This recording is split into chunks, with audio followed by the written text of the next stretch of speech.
na to ng iPhone, they are delivering it to Canada. Kaya kung makikita nyo sa packaging ng iPhone, nakalagay doon, assembled in Canada. Okay? To make sure rin, bakit ganun ang ginawa nila? Because sa Canada, medyo may kamahalan nga lang, pero yung security level, to make sure that they are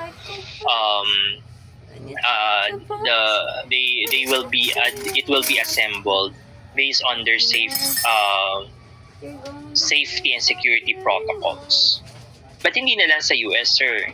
Kasi Canada is still low in terms of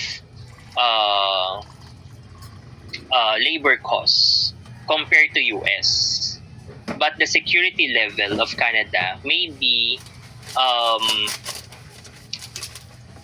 compared to US, na same level sila ng bandwidth and security when assembling a product. Unlike China, kung sa China nila papagawa, for sure, pwedeng ma-compromise yung security nila and then the quality of the iPhone that they are providing to their consumers or customers worldwide.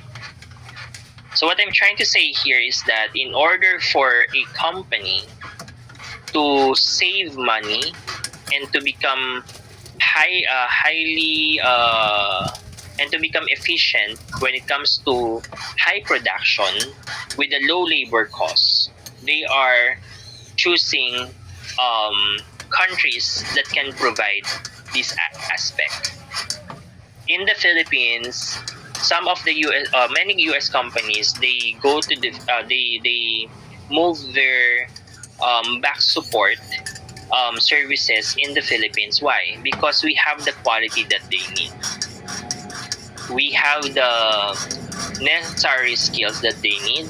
We are using English as our second language, so it will be easier for them, to provide a service to US clients because we are good in conversing English.